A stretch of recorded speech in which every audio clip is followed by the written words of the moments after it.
How you doing, Chris? I'm doing well. How are you? I'm good. So you're back at middleweight. If you get the win on Saturday night, will you stay in the division, or are you looking to try again at light heavyweight in the future? um, if I win, I'm 100% staying at middleweight. I'm not cutting all this weight just for a one-off with Omari. So I win this. I'm looking to stay and fight some of the top tier guys at middleweight. Uh, Reinsert myself into the title picture as quick as possible. Gotcha, gotcha. And right along with that, you're 36. So now that you're uh back in at middleweight for this week, how has the weight cut been coming back down? Yeah, well, yeah, 36. Thanks for bringing that up. Sometimes I forget. But yeah, the weight cut has actually been very tough getting to the point of like fight week, trying to get my weight to where I'd like it to be.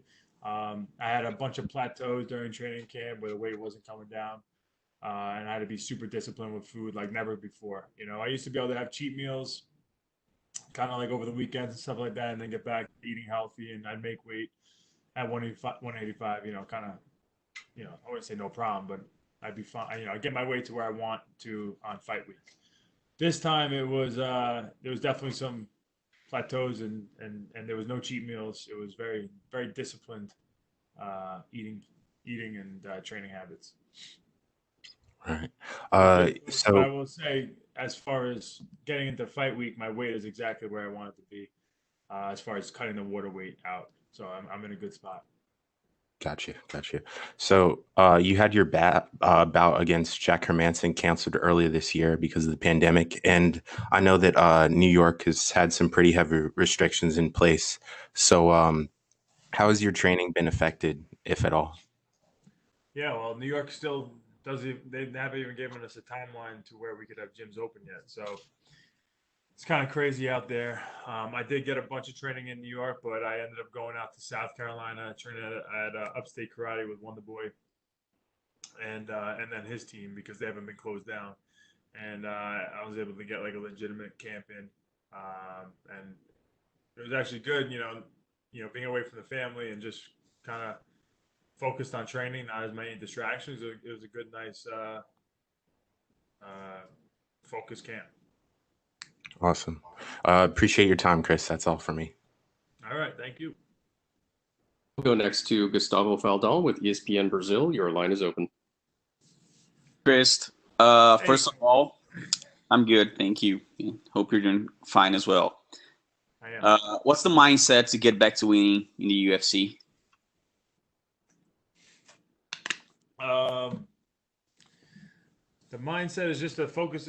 Just have good preparation to where I have confidence in myself and believe I did everything right, and then go out there and do what I know I can do. And Dana White recently said that he doesn't know what to do with Anderson Silva's last two contract fights. Would you be willing to take a trilogy against him to finish off his career? I know you won both of the other ones, but even so. I just don't see how it's interesting at all. I completely dominated him every single second of every single round that we fought. Up until the finishes. So I don't really have an interest in finding a guy that I was able to dominate like that twice. And are you still looking for a fight against John Jones?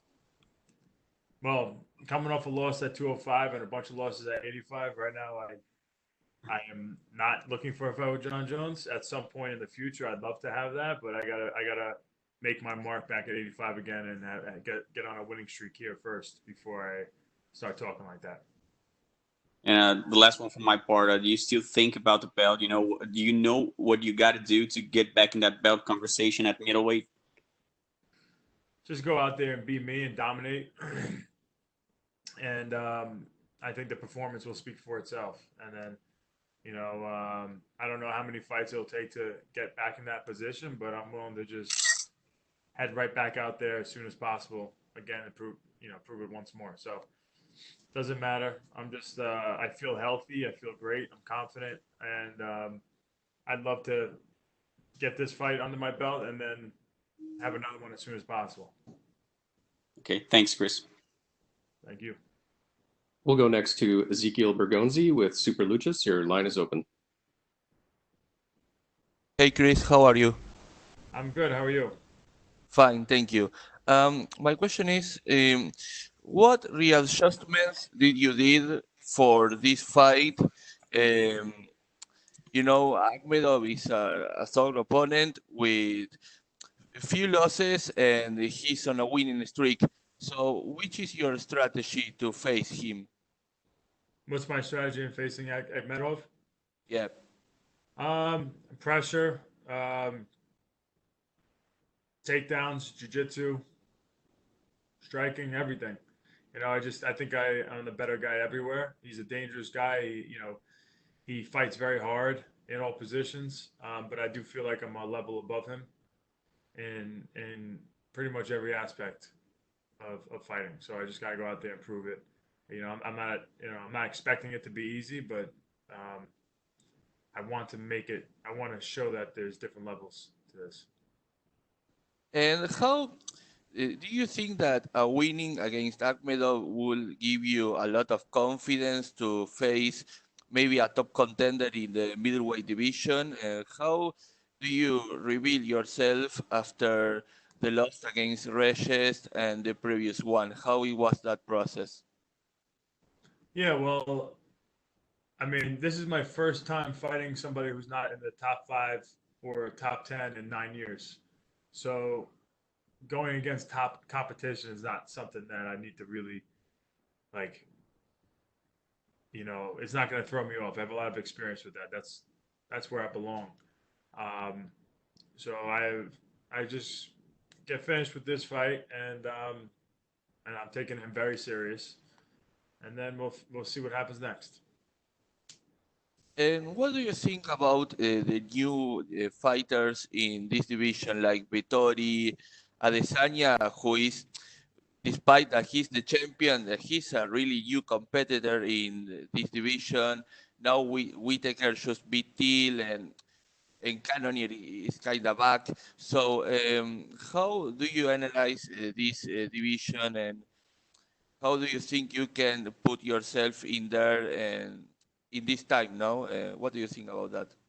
Yeah, the division is definitely exciting right now, and I think my fight will speak for itself and put myself, put me right in the mix, of all that pretty quickly.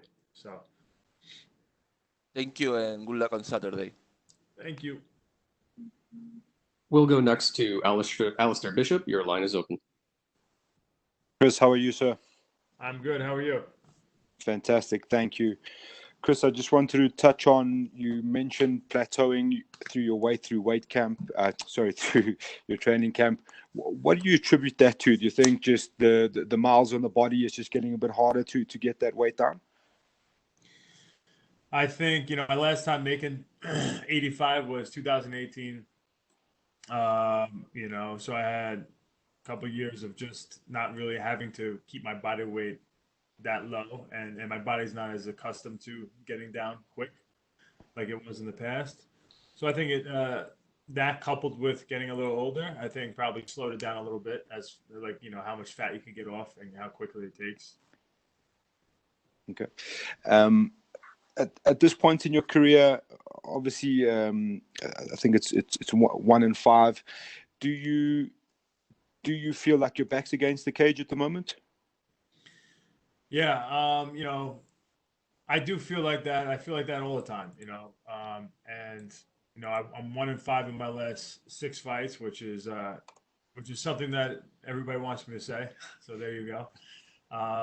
But it's all fights I was right in there with, and they're all top 5 guys in the world. And there's no shame in that, and they're all guys that I was doing really well against up until the time of loss. And other than the Reyes fight, that was, he got me. He kind of got me early, so I wasn't able to get as much out of that spot as I'd like to.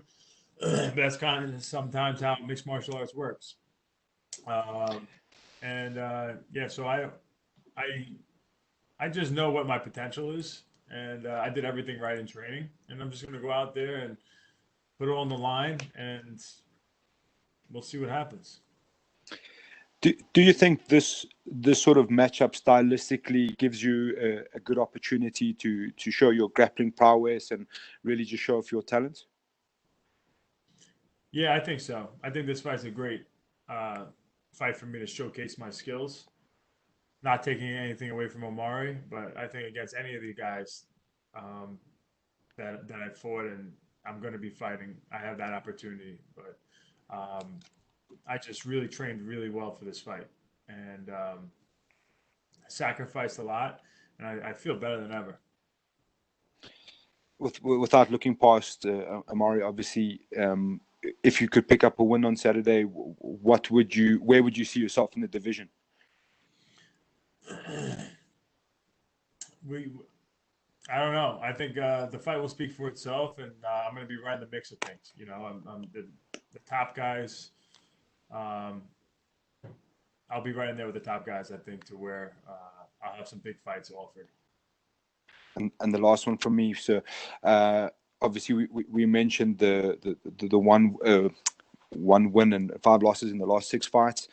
Dealing with adversity, what advice would you give to younger MMA fighters when it comes to dealing with adversity through your career? You know, don't let the critics and the doubters and the haters get to you. At the end of the day, it's not always the best fighter that wins, the overall best fighter that wins that night. It's the fighter that was better that night, you know, and that doesn't change your potential and how good you are.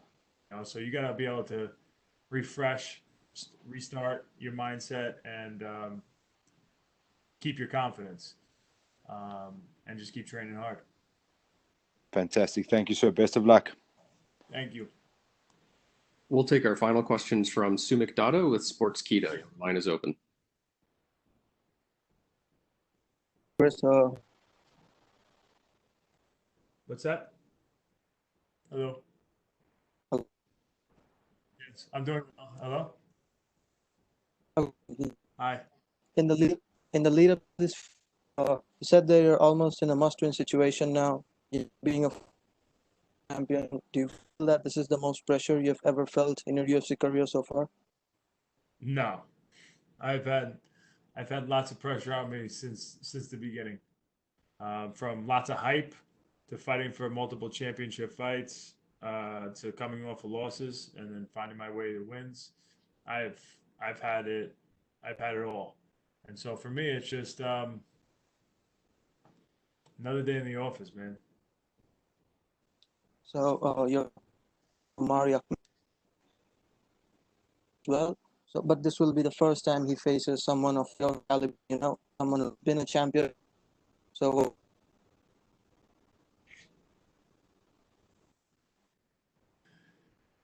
He's a tough guy. He fights hard. He's scrappy. He's you know, he brings it. You know, he definitely like he gets tired. He doesn't have he's not severely decorated in any areas, but he brings the fight. but so is there a future for Chris Weidman in 205, or will you be focusing on middleweight division? Or I'm gonna be focusing on the middleweight division moving forward. Even though I gotta cut some more weight, I like that. I like eating healthy and training extra hard to keep my weight down. It kind of makes me feel like I'm more ready for a fight. So I see myself staying down here.